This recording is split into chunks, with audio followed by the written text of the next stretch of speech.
welcome to another episode of Shooting the Shit with Rachael and Neal Young. We're talking all things real estate photography business growth, mindset, and getting it done. Here come your favorite true entrepreneurs, Rachael and Neal Young, shooting the shit. I have a ferret on the podcast. Like if we're kind of in a slump, like what kind of things do you do? Talking about a boob light. Straddling a power line. Nice photo. Ooh, I need that. I'm like red right now because I'm embarrassed. I go like this. I love it. Come in. Sure, use your podcast voice.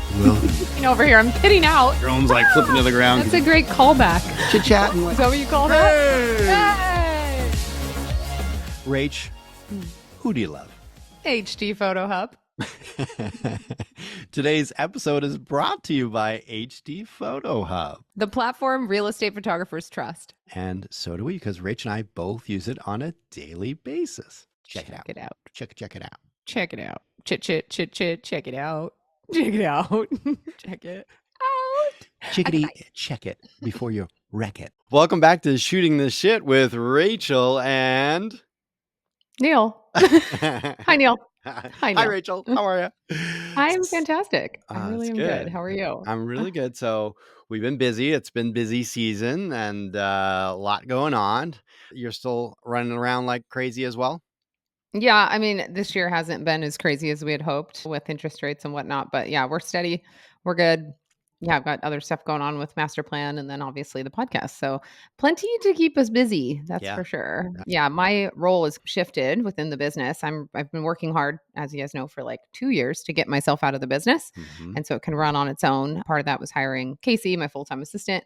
She's now answering the phones and emails like 100%, which has just completely changed my life.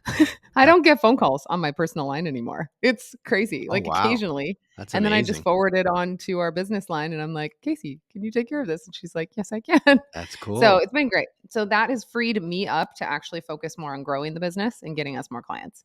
Cool. So it's been really fun. Yeah, I saw some posts. I think if I read it right, it saw like lead shooter was like the title and it wasn't you, right? Mm-hmm. Mm-hmm. Yeah. I am still shooting. I am still out in the field. Honestly, it's hard to pull out 100%. And I don't necessarily want to. I still enjoy doing a few a week. So yeah, if I can just continue to do the ones that people want me to do, I'm happy. So that's cool. It's been good. That's great. That's how you got to grow, right? Cool. Yeah. And honestly, I wasn't shooting for a bit and I was having the hardest time doing social media because I'm like, I don't have behind the scenes of my day to day because that's usually what I post is me at a shoot or with a client or whatever.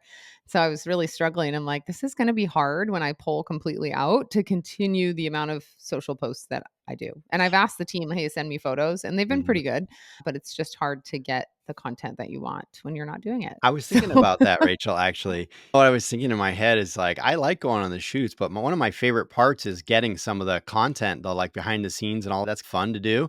And I thought, you know what? At some point, I might just show up to some select shoots and get that content and just be there and be a second set of eyes and like, it'd be like fun that like same for you, probably be fun. Like, oh, Rach is overseeing this one. She's just making sure everything's going smooth. They'd be like, cool. Do you know what I mean? That might be a fun other way too, eventually that you never really do any firsthand, but you're there just for content and for just chatting people up and stuff and creating a fun environment. That'd be cool. Yeah.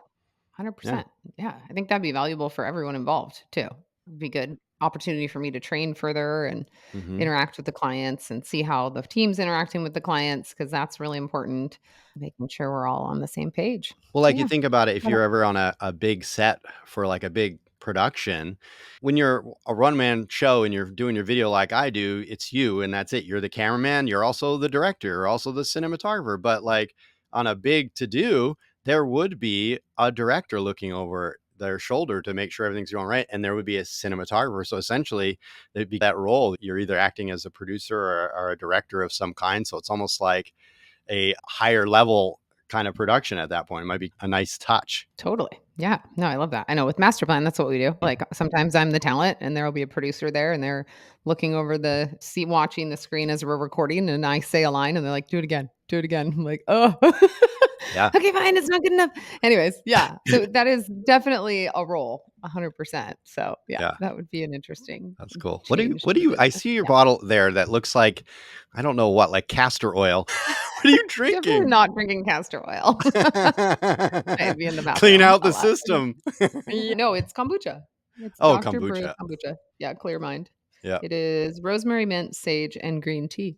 It's delicious. Oh, So, cool. Yeah, I it's a tried the little bubbly, so I really shouldn't drink it during the podcast well, because it I'm makes doing me burp. I'm doing the I'm same like, thing with, oh, bubbly, bubbly. lovely. Yeah, Yeah. I know, and I'm like I Yeah. just had to, like, lean back from the microphone Mhm. as it's fizzing. Yeah. Yes. That's All cool. right. Today we are going to touch on something that we haven't talked about yet with you guys, and that is adding property videos to your lineup of services. And Neil and I both have been offering these for years. They're amazing. People love them, and it's something that it's not that hard to do. I know it's intimidating at first, Mhm. but it's really easy to do nowadays, Yeah. especially with our phones that are capable of doing these videos. So you don't have to spend a ton of money on gear. You can get it done cheaply, or you can go all out and get all the video gear if that's the direction you want to go. So we're going to dive into it. I'm Yeah. excited for this one, Neil. Cool. Yeah, no, totally. Yeah, and I think that's a great way to place to start is there really are still 2 ways to go about it, right? You got the full on DSLR doing all the high end expensive gimbals and stuff like that, or you now that the cell phone video quality is so good, if you've got a more recent Android or iPhone, both of those are doing really quality video and the gear is going to be more affordable to get a gimbal for that versus a DSLR high end gimbal and stuff like that. I Mhm. still shoot I have shot a couple times with cell phones, but I'm still predominantly just using my DSLR because I'm already set up for it. Rachel recently switched in like the past year, maybe, to doing it solely on her iPhone, which is a big switch. And I think there's like one of the big considerations is there's like that image, like you worry, oh, they think I'm filming with the cell phone. But I think that when they see it, they don't care. As soon as they see it the first time, it looks great. They don't give a dang what you're filming it with anymore after that point, right? Yeah. I mean, I'm still explaining myself to people Mm, when I go on site. Like I did one the other day and it was like I don't know, $2 million house, whatever. And hmm like first time this broker used us, picked him up from a broker presentation and I bust out my cell phone to do the agent intro in the video. And I'm just like, I didn't even explain myself with him, but I was definitely feeling like I don't know, I just felt insecure about it. I was hmm like, "Gosh, I hope he doesn't judging me and he's worried about what this is gonna turn out like," because literally I can do a better video with my phone than I can with my DSLR now. Like, hmm that's I've gotten that good with it. It's just like an extension of my hand. It's easier for me to carry. I used to use the Ronin M, which Yep. was the double-handled hmm gimbal. I hate that thing. You can't set it down. It's big, it's awkward. It was easy for me to hold because it's so heavy, but it would still just kill my neck and shoulders, and I have neck and shoulder issues just from Yeah. editing and doing too much. So, for me, it was it was hurting me to do videos with my actual DSLR and the gimbal. So, I switched to the cell phone, and there was a little bit of a learning curve with it because the gimbal is not as steady Mm. as on your big camera with the big gimbal. So, that took some time to get used to, but honestly, like, now I just prefer it. My team we were all using DSLRs. When I switched to the phone, I bought everybody gimbals and I was the little Osmo 5s Mhm. and gave them to them and said, "Hey, you can do the social media reels, you can do your property videos with this." And they tried it and they didn't love it. So everybody else on the team uses their actual cameras with the Ronin S and they love it. Like they can't get used to using their cell phones, but to each their own. I'm like, the quality is really similar. I personally prefer the way the cell phone looks over the DSLRs. Yeah. So, There's some pluses and minuses. So there's a couple really freeing things about using the cell phone. But I also do agree that I did struggle a little bit with getting the gimbal set up and I tried a couple different versions of the gimbals. I can't remember them now, but there was one where it just a couple of them didn't do a great job surprisingly in portrait mode for the mm, stuff that I want to do, like the up down stuff where I would hold it normally with my gimbal and I would just go up and down. It would get to a mhm. point where the phone couldn't counter for that and it would move out of place and the shot would be ruined. There were some little things like that that I had to figure out how to get around. But what's freeing about it is how light it is to hold, how high you can hold it easily. You can get behind like this microphone right here. Think about it. If there's a wall behind me and this is a plant and I want a foreground shot, I can get that gimbal Mhm. and that cell phone right between me and this microphone and get this cool thing that would be much harder to do with my full DSLR lens and everything.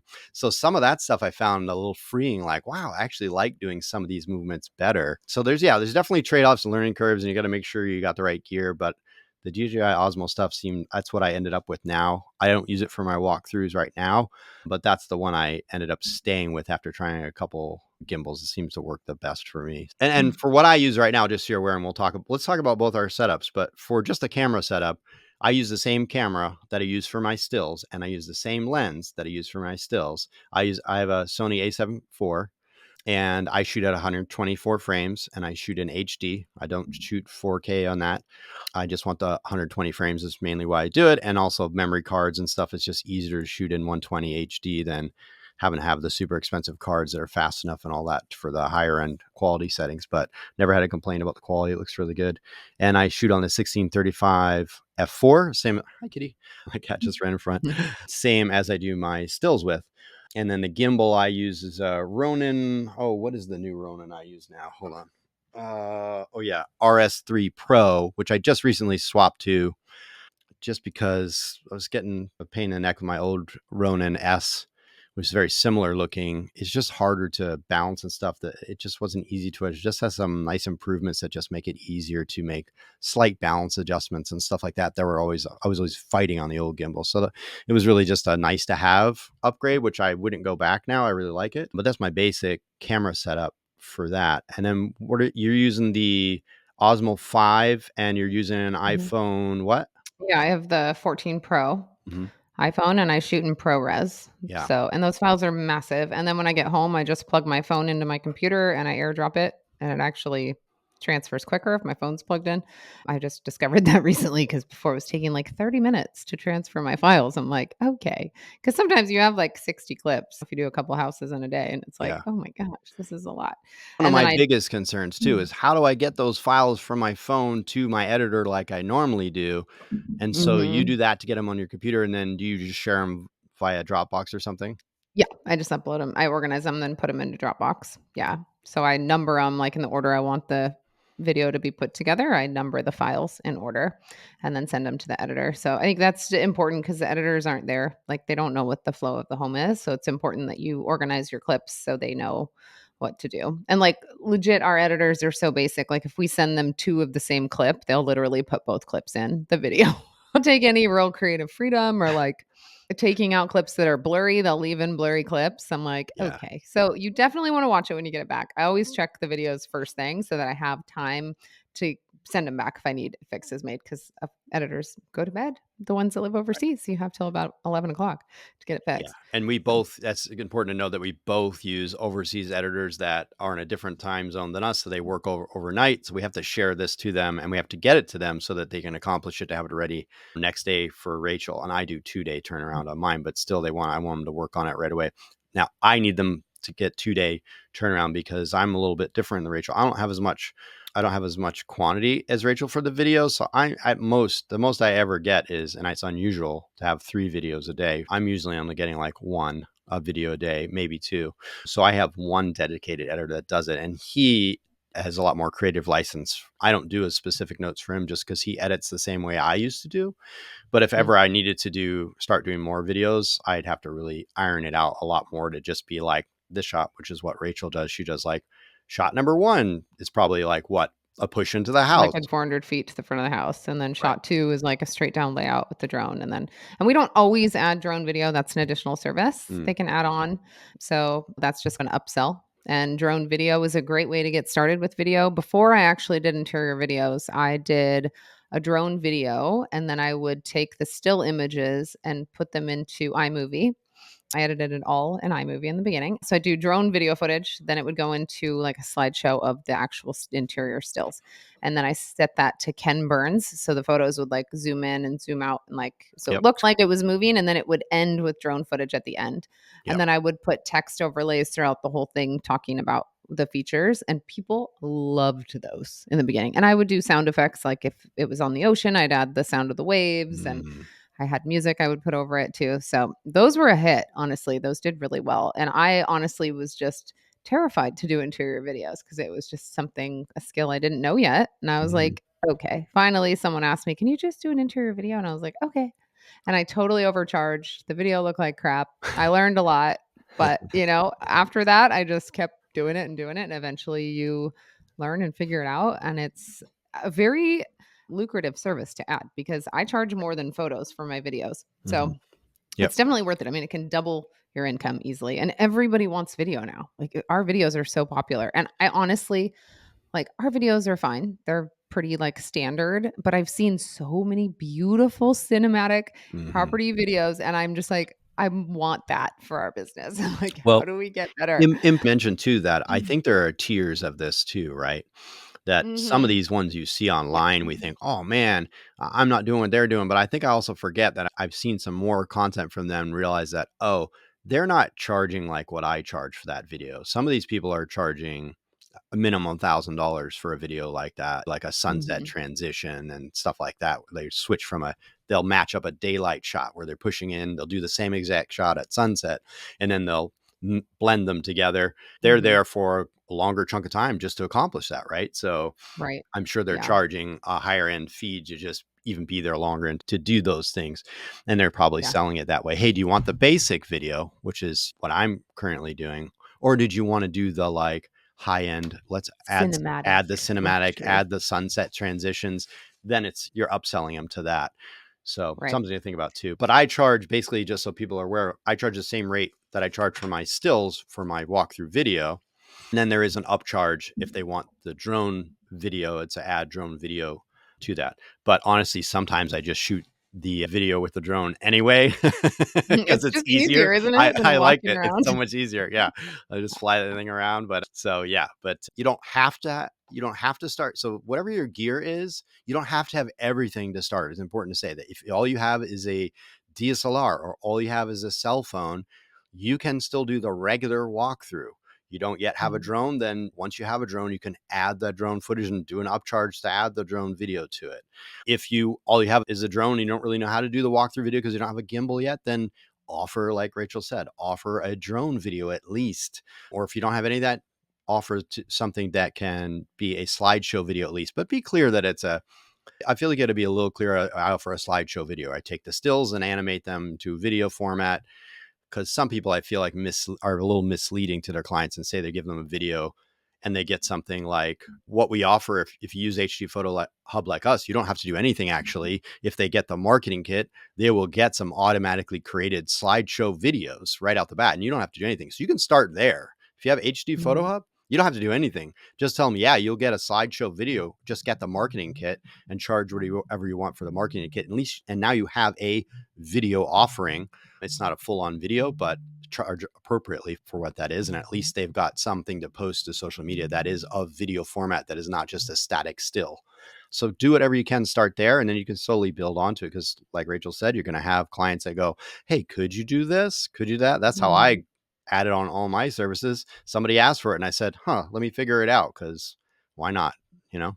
Yeah, and if you're curious, like, you want to start offering it, but you don't know where to start, just offer it for free to one of your good clients. Just say, "Hey, I'm learning video. Would you mind if I Yes, practice on your property?" Like, for free. totally. And I guarantee you they're gonna say, "Yes, please." Like, "Thank you." And that goes a long ways with the agents too, and it gives you a chance to learn and work Yeah. out some kinks And before on you that start on charging. that note too, you're gonna see all these cool videos with all this fun, fancy stuff. Sure, try the fancy gimbal moves, but you're probably gonna learn really quickly that they're harder to pull off than you think, especially the first few times. So what I highly recommend is the old KISS method. Keep it simple, stupid. Which is It's my old not keep it stupid simple. keep it simple, stupid. It's my old theater teacher taught one of my theater teachers in set design or something like I forget what it was. Taught me that. It's a great motto. It's That's really just funny. like I love let's that. start with the basics. So Yeah. you don't Yeah, don't have to have overthink a it. lot. If Don't you just overthink it. do an easy push, you don't even have to walk. If you just stand still and hold your gimbal with your camera on it and just move your legs, keep your body, leave it to your legs because they're the most strongest, stable thing you've got. And if you could just do a little push in, just whatever that, if you did like a sort of a squat position, if you will, your legs spread a little bit and you just slide forward and slide back and you've got the front of the door right there and you pass by that front of the door into the house, that's a good shot. You don't Mhm. have to walk through the whole house like sometimes. It's actually hard to pull that off and not look amateur. So, especially if you Right. don't have your gimbal movements down and there's a lot of bouncing happening. So, if you just do simple Gosh, movements Neal. like that, some side to side movements, it's all you need to start. And you've got video at that point, you know? 100%. And there's so much that goes into video. I just had an idea for a course. Neil, we need to create a little mini course, another one. Yeah. I have so No, many ideas. absolutely. I'm like 10 moves you can do for video, and we'll Right. teach you how to do them, how Yeah. to nail them. I Yeah, think different that creative moves you can do. Yeah, yeah. that would be awesome. I'm sure That'd be people fun. will be interested in knowing that. And yeah, especially with basics. Like when I first try to teach people who are going to come shoot for me how to do video, that's what I start them with. Like, look, I just need footage I can use. That's the most Yeah, important thing. If it's shaking, if it's bouncing, we can't use it. So keep it simple first. Get a very basic movement, side to side or pushing forward and then pulling back. Just a couple feet is all you need if you've got some foreground interest of some kind. And I can use that. Then, after you have that basic shot, try something a little fancier. If it works, fantastic. If it doesn't, we've got the basics still and we can make a video out of it. Yep. 100%. Yeah, and it's for me, we just do short clips. They're like 4 seconds long max Mhm. for each shot, and then we stitch them all together and set them to music. So, it's not one continuous take through the whole home and then we're chopping it up. It's like you are Yeah. taking short clips. We're going to slow the footage down to 50% speed to give it a little bit more of that cinematic look, and then so that makes it an 8-second clip, and you're only going to use like 2 to 4 seconds of each clip. Yeah. So, you really only need like a 2 or 3 second like push in. And Right. then for me, I always tell my team, like, make sure you're varying your movements between each shot. So we don't want to be pushing in 5 times in a row because it just gets boring to watch. So if you push in and then the next one, you do a little radius turn where you turn in a circular motion. The next one, you're going to pan up. And then the next one, you pull back or push in. Like, Right. just that just keeps it interesting to watch too. And then to make sure you watch your verticals. So you can't really, I think you can correct your verticals in post, but our editors won't do that. So you really got to make sure that your camera is straight on to the wall. You don't want it tilting down or up because that's just hard Yes, to fix in post. absolutely. Yeah, So yeah. yeah, It's watch your important. vertical and your horizontals. Watch your horizontals too. When you're going straight onto a wall, make sure Yeah. those horizontal lanes are straight. And if you're That's a using a struggle. lens, depending on your lens, some lenses go really wide, but they have a lot of warp. I forget the technical term on the outsides, but it looks almost like a fisheye. That's hard to Mhm. correct. And basically, if you do have to Mhm. correct it for the video, so you don't just feel like you're drunk walking through a house. Once you do correct it, you're just cropping in basically to fix it. So you're not even shooting that wide at that point. So I shoot at 16 millimeters and that works well. It doesn't have a lot of a distortion, so it looks good. But Yeah, I shoot it between point 0.5 and 1 and 2 and 3 what? time zoom on my phone. Oh, It's like yes. I'm like, point "What? 0.5, What are you saying? 1 What?" Oh, yes, times on your 2 phone. times Right, 3. right. Yeah. Yeah, And okay. sometimes I'll And do that cinematic mode, which gives you it's shot in 30 frames, so you gotta make sure you move really slow because you can't slow that footage down. So if you're shooting in oh, cinematic mode, just push in really slow, but I love that for detail shots. So, like, if mhm, I'm doing a reveal, let's say I'm in a living room and I wanna show the fireplace, right? And I go behind the coffee table and there's, like, a plant or some kind of centerpiece. mhm. I'll be behind the plant or the centerpiece. I'll focus on the fire and then I'll do a reveal. So I come out from behind that Yes. centerpiece to reveal the fire. Mhm. And that shot is shot pretty tightly and the cinematic mode works great because you get that nice bokeh. I use it a lot too with the exterior, like a reveal from a tree. Mhm. Anytime I want to add some kind of foreground to the shot, I usually shoot in cinematic mode And just so or with everybody's a clear, low aperture. yeah, just so everybody knows who doesn't know, maybe potentially the cinematic mode is like the portrait mode on your cell phone too, where basically it artificially adds the depth of field look, the shallow depth of field, so the background is soft and blurred, so it looks like that high end video look. And so the downside is that right now with the phones that we have right now, it's only doing 30 frames per second. And why that's important is I shoot 120 frames. We don't normally show it at 120 frames. We usually cut it in half the speed so it goes half as fast or even a quarter as fast, so it's super slow and looks silky pretty. We do a little combination of speeds, but that's why I shoot at 120 so that I can do that really slow movement if I want that looks super cinematic. One point I will say too is the difference. Consider if you're starting video for the first time, really the only difference between a photo, and this is going to sound obvious, but think about it. The only difference between a photo and a video is movement. If you don't have movement, you don't have video because you could sit there and hit record on a tree trunk and nothing's moving.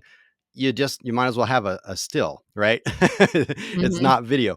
But the opposite is also true in Rachel's scenario where she's like, it's hard to move, but I want the cinematic for this fireplace. Another thing you can do is you can have a static, non-moving shot so long as Mm, there's movement happening in the frame. So yes. that fire moving, you can have a still shot for that and still video and it still looks cool and cinematic. We can use that cinematic mode and it's still going to look beautiful. Another little trick, if you are in some kind of scenario where there's constraints or you're just not confident in your movement to make it look interesting, if you're shooting in a higher quality, that's a 4K or something, right? On that phone, Rachel? What is that you're shooting in at cinematic, or is Um, it HD? I think it's HD. Okay. Yeah, it's HD. Yeah, HD 60. I mean, the ProRes, I think is HD 60. I don't know. Yeah. Anyway, if it Who knows? isn't, if it Not a isn't, Spectral. I wouldn't do it. You could still do it a little for HD. It's used online. I think even if you have 720, it would still look pretty good. But another trick is if you shoot in like 2K or 4K or something like that, and you've got a static Mhm. shot, but there's movement happening in the shot, like that fireplace. If you weren't confident about your movement, which she did with her stills for the slideshows where she added the Burns movements, you could do that to the video too, where you'd add a little zoom in and it'll feel like you're pushing in or pushing out as well, and it still looks really good. I've done that with agents on camera before too, where for some reason I couldn't move. And so to make it more appealing afterwards, I just added that zoom in and it looked really, really cool. And it still felt like I was doing some fancy move when actually I was just standing there recording it in 4K. So, Right. All right, yep. stop the podcast. I have to interject here. Now, if you are ready to hop on board with HD Photo Hub, if you're ready to make a change in your business, you need to use our promo code, which is STS, because you're not only going to get 50 free credits, you're going to get 150 free credits, which is equivalent What? to 15 property websites and I think like 50 site activations. And okay, I know a lot of you already use another platform, but if you want to switch over because you just love what they have, like your marketing kit, the app, property website, all of it, they can help you get your old clients into the new system, and they can make that Yeah. seamless for you. They can help you set up your shopping cart. Like, it can be a smooth transition, and they give discounts and stuff for bringing you over. There's some good stuff. They're good people. And Neil, Yeah. what And else? What if you else? want to do the app as well, if you want to do the app like Rach and I have, it's only a one-time fee to set that up and they walk you through everything, which is amazing. If you mention our podcast, STS, they're going to give you 30% off, which is insane. Normally it's $1,000 with the discount. It's, six, $700. And see, I told you I didn't know math, didn't I? 700 Neil. Wait, $2. It's No, $2. it's an amazing deal. So check Yes. it out if you're interested. But Yeah. we'll get back to the podcast. Let's go. So a couple things to note when you're shooting video is you want to be able to show movement wherever you can. So turn on the ceiling fans, turn on the fire. Yes. If the wind's blowing, like show the tree branches moving. Mm, Turn on fire pits outside. yes. Everything you can do that shows any kind of movement will help bring that video to life. Yeah. And Looks so sick, especially if you're ever doing yeah, anything at dusk or something. It's so beautiful. It just, you look so much, it makes you look good as a cinematographer. You just look so cool. I see a lot of videos that they do without the ceiling fans on, and it's just one more thing that makes it look cool, especially when you slow it down and it just has that smooth look to it. Yeah, I like yeah, the note exactly. too about branches blowing, or if you have a close up of a flower and a little bee lands on it, all those little movements just make it look Yeah. so much cooler. Yeah. Or like the waves crashing if it's a waterfront, like that kind of stuff is just cool. Mhm. You can get a lot of inspiration and ideas off of Instagram too. Just go follow some photographers that are doing this and just start Mhm. studying and breaking down like what are their movements? What shots are they getting? Like what are they showing in each bedroom? Like for me, it's we really want to tell the story of the home and what it's like to live there and enjoy the space. So you don't need four angles of the living room, one or two. That's all you need to show it. Mhm. And I usually establish the room wide. And then, especially with the kitchen, I'll do one wide establishing shot of the kitchen, probably the best angle that I can find, right? Either straight on or a little bit at an angle. Anyway, so wide shot to establish a kitchen. And then I go in and do the details. So I'll show the gas range, the sub zero fridge, the double oven, the view out the window, the wine fridge, like whatever I can. I'll show like two or three little detail shots. And then I'll do a couple kind of mid range shots, like maybe coming down the alley of the kitchen to show the other side of it that you didn't see before. And then Mhm. at the end, I usually do another wide, different angle, establishing shot to close it off and then move to the next room. So I would say the kitchen gets the most coverage. So kitchens and master bathrooms are, or excuse me, primary bathrooms Right. are what sell a home. So keep that in mind. You definitely want to add a little extra care and time to those rooms for Yeah, sure. and paying Yeah. attention to high-end appliances and stuff 'cause think Yeah. about what are the selling features, you better be showing what's a big selling feature. If it's something they would mention in the description, you better have a shot of it. Exactly. To that note too, so the variety of those shots, so a wide shot or a medium or a tight shot, that adds some variety so that it looks more interesting. If they're all wide, it can get a little boring. Honestly, I shoot Mhm. a lot of my shots wide and my variety comes more from movement, but I will also zoom to 35. Now, I'm only shooting on f4, so I don't have a whole lot of depth that happens blurring the background, but even when I do that zoom, if I get close to something, I will have a little that depth look, which looks pretty. Like sometimes I'll shoot through a railing and see the fireplace in the background. I'll just do a little movement side to side so you see the railings go by or something like that. So you can do some of those things or do that same zoom with if there's a flower arrangement like on an island, for example, and then you're focused on the sink so that the flowers are soft on focus just a little bit at 35 and I'm close to them. Being close to them and having a distance to that sink will give a little of that blur look. And that looks really pretty, just doing a slide to the side as you see that sink. And me, when I'm using my DSLR, some people will just shoot in manual mode and they'll adjust where they want the focus and leave it there and do their movements. But I shoot in single point autofocus. So I'll just tap my screen on my Sony. I can just tap the screen and tap the sink and it'll lock onto that. And then I can just do my pan side to side and it'll stay focused on the sink instead of jumping back and forth between trying to grab the flowers. And that won't look professional if your autofocus is jumping around. So either manual Yeah. focus or a method where you can focus on the thing you want is what I'd recommend for having that high end look. Yeah. Yeah, that makes me think of when I first started, white balance was a big problem for me. I was doing manual white balance at first, Mm. and then somebody was like, just do auto. And everything that I read online and on the forums was like, do manual because auto will change your white balance and your rooms will be different colors. Mm-hmm. No. Auto white balance was a total game changer for me. Like it upped my quality of videos like ridiculously. I was Yeah. like, oh, okay. And well, So now auto all the way. a lot of things Yeah. have changed too in the quality of video cameras Mhm. too, right? True. So now Yeah. they've automatically got some smoother transitions when the white balance changes that'll gradually change so you don't notice as much. Like on my Sony, it'll do Mhm. that automatically. So yeah, and Mhm. I even leave my camera set in auto ISO when I'm doing mine. I just do exposure Mm. compensation. Oh, Um, there you go. because a lot of times and just be aware if you're going to allow for if you're not going to set your exposure manually, you're just going to have to pay attention to that exposure because if I go from a room with very few windows to a room that's got tons of windows, it's going to try to expose for those windows and the rest of the room will be dark. So I'll just throw that exposure compensation up +1, +1.5 or something like that to have the room exposed the way I want it to look. And I don't care if the windows get blown out. That unless it's what I want to see, then I'm going to focus. Then I'm going to adjust the exposure for out the windows if I'm trying to see a view of the lake or something like that. Now Rachel's shooting in ProRes, and when she shoots in ProRes on the iPhone, actually it's got so much detail in there that a lot of times that allows her to maintain both better than I can on my Yeah. DSLR. That's honestly why I prefer the iPhone. I'm Mhm, not gonna lie. It just the dynamic range is better.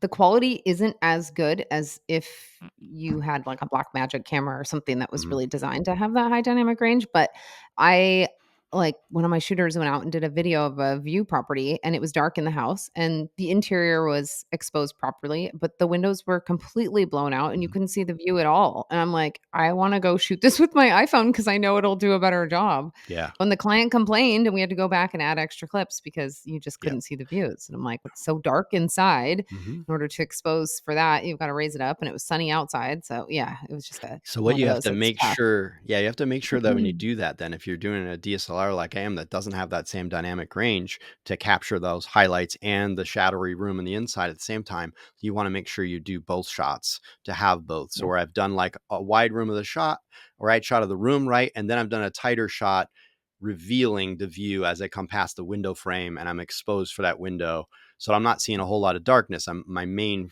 framing is the view, but I see the frame of that window. So I know that I've established we're looking out the window. And then you see that beautiful view. So you just cut from one to the other. And Hmm. if you're doing Rachel's method where you have to tell your photographers, your video editors exactly what to do, you're going to do like shot 6 is the wide shot of the living room, shot 7, cut to tight shot out window view, right? And they'll do Yeah, that. Yeah. totally. Yep. Cool. Uh, Excuse me. Sorry. Over here Kombucha burping. gotcha? I'm like, "Kombucha." Yeah, it's great. I don't think you guys want me to burp right into the microphone, so I'll Maybe they spare you do. You on never that. know. There's somebody who loves everything, and somebody out there loves a Uh, good belch. I mean, I love a yeah. good belch. Who are you Maybe someone has a belching fetish. I don't know. It's A I'm fetish, sure they're out a there. belching fetish. Oh my god, she's so good at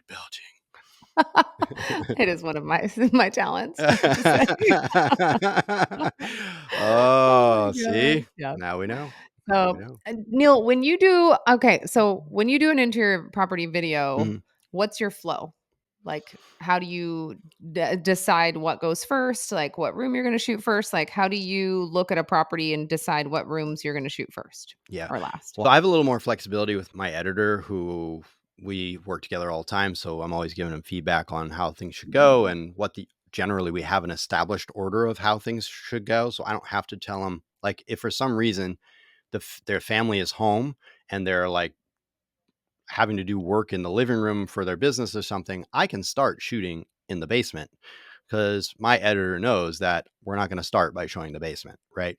But if that weren't the case, I would make sure I shot my stuff in order just to make it easier for myself to send it to the editors and number files and whatnot. But for me, it's a general, I just do one or two quick shots of the exterior.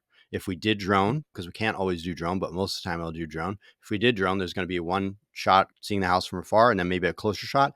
And then we're quickly, if there's an agent on camera, we're getting to that agent as quick as we can. So only a couple seconds before we show the agent's face. So we want to establish the house, then we're showing the agent's face. They're doing whatever their intro is, and that might determine what my next shot is as well. But generally speaking, they do a quick intro outside of the home. We then go inside. We don't need to show a ton outside of that point because we've already established the house. They've seen it. The agent said something interesting. We went inside. Generally, we're going inside and we're going to show probably the kitchen next and the living room, and then probably the primary right after that. We're showing off the Mhm. coolest stuff first because I'm always considering attention span. If we're showing mundane stuff right off the bat, they're probably not going to stick with the rest of the video. But if we show the cool stuff and we show the cool stuff quick, we're going to hold their attention longer. So that's my goal, is to keep their attention. So I'm going to show all the cool stuff first, and whatever the cool stuff is determines my order. But generally speaking, exterior, agent, living room, kitchen, dining room stuff, whatever's the coolest is happening really quickly.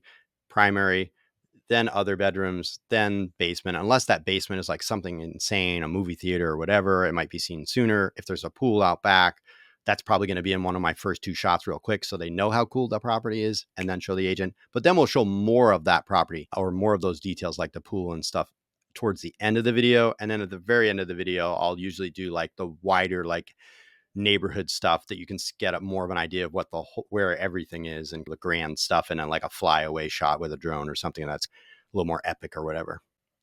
Yeah, that makes sense. I do the same thing. Okay. So I do 2 or 3 drone shots, and Yep. then I do a ground front shot leading into the front door.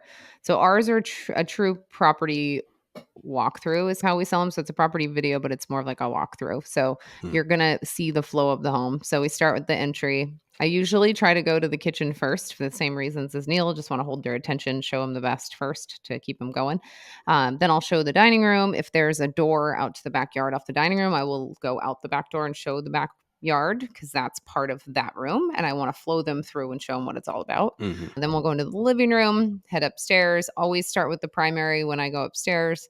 And then, like, same as you, Neil, do the other bedrooms. And it's just one quick clip in the other bedrooms. It's not anything fancy Right. unless it's got like a little nook cut out that's got a built-in desk or a Mm-hmm. really cool closet system or, something that's worthy of a second shot. I usually just do one. And then I end again with a couple drone shots, a couple exteriors. And usually my last shot is like I'll fly up the front of the house and then do a speed ramp up to show the whole community and like pan to the right or left. Like we have water everywhere here in mountains. It's Mm. beautiful. So a lot of Yeah. times you can end on that kind of hero shot. So I start with that big fly in from 400 feet away to show the community and they see the front of the house. And then I end with kind of that big dramatic same idea, but a different shot so that it switches it up and they don't think I just used the same clip twice. So, and we've had a lot of compliments on that style of video because people are like, I love how you just walk us through the whole property and Mm-hmm. it's so fun to watch because I feel like I'm there. I'm like, huh, that's good. Because I've seen some people do these cinematic videos and I mean, They're organized, but there isn't really you don't see certain rooms. Like, some people Mm, don't show every single room in their videos. They yeah. only show the best. It's like a little highlight reel. And Mhm, that would just be something that you would wanna talk to your agent about and make sure, "Hey, do you really want me to show the laundry room?" Like, it's crappy. Like, sometimes we leave mhm. out, certain bedrooms in the video because 'cause they're just not showing really well, and it's just Yeah, an empty room. I'm like, "Do you want me to shoot the empty room?" And they're like, "No, it's all good." So, yeah. you can talk to your agents too and just communicate. That helps to figure out what the expectation is. But yeah, the Yeah. walkthrough has been great for us. So, Yeah, and it's important to note too, there really are different styles of videos. If you go look, you'll see there's some people that literally do a full walkthrough video where they walk through every room continuously and they just speed ramp, and it's a single, like they walk through the whole house super slow and then they just speed it all up in post. That's like a full on walkthrough. I don't do that kind of video. I do think that it's important that one of the reasons we like the video is A, to mark if your agents are going to be in it, it's marketing for them, not just the house. That's really important. But be something that stills don't do, which is it gives you a better understanding of the space. A photo can be very hard to tell, what is this room next to? Where does this lie within the house? So I do try to do some connecting shots from a living room where you see the kitchen in the background, and I'll push that way, or sometimes I'll go yeah. straight into that room. I also do things where if I'm about to go upstairs, there'll be some shot of the stairs really quickly, and then we'll speed zoom into upstairs, and you understand that you just went upstairs. That's Mhm. one of the big benefits versus stills is it really helps you have a better understanding. In the same way that like a 360 tour can accomplish that, video can accomplish the same thing too, where you really get a better understanding of the whole house. Yeah, and the property videos also convey, like, they build that emotional connection to the home through the storytelling that you're doing in your video. That's what I always how I sell it when clients are like, "Should I do Matterport or a video?" And I was like, "With a video, we can really target what we wanna show, and we can create that emotional connection to the home." And they're like, Hmm. "Okay." And most of the time, they'll pick a video over Matterport just because Matterport shows everything. So, it's nice in Yeah, terms of, like, and we can just show off the best features. We don't have to show all the stuff. totally, So, totally. We're not going to show stuff that our whole point for the video is to get them there, right? You've mhm. got your pictures of, if you wanted a picture of your boiler, you've got it, and you can choose to put it on MLS or not, but we're not doing a shot of the boiler. Like it's not, No. it's all things that are cinematic that are going to wow them to get them to the house. That place is extravagant. Yeah. So I'm only showing a garage if you've got some huge lift and you've got Mercedes out there. I'm not just showing a regular garage. That's not something that's like, wow. It's all wow stuff for sure to get them there. So I totally agree. And then Yeah. that's one of the differences I'll say from like a 360 tour is a lot of times the 360 tours, you can't avoid showing everything. So sometimes a 360 tour isn't a good choice because of that, because they'll be able to look down and stare at the floor if it isn't perfect, but we can avoid that in video if we want to, right? Yeah, 100% Neil. Yes. So if you have not implemented video into your workflow yet, you should definitely get on board because there are a lot of photography teams out there offering it, and it does give you a leg up when people hire you. They want a one-stop shop. They don't want to have to hire multiple vendors to come out. So it's something that can help you make more money. It's going to make you more sticky per Hmm. Neil's terms. Yeah, and it's just fun to do. It's fun to learn the new skill, and we really were just talking today about property videos, which are the horizontal. They're going to go on the MLS, they can go on Facebook. But our next episode, we are going to talk about social media reels and adding those to your lineup along with agent intros and what to do, how to get your agents on camera, how to coach them Right. through it. So that will be a fun episode. We're excited to Yeah. talk on that Whole nother next week beast. So we'll or keep the that week separate. after. But yeah, awesome. Yeah. Yeah. Awesome. Cool. Thanks for tuning in, guys, and we will see you on the next one. Bye, guys.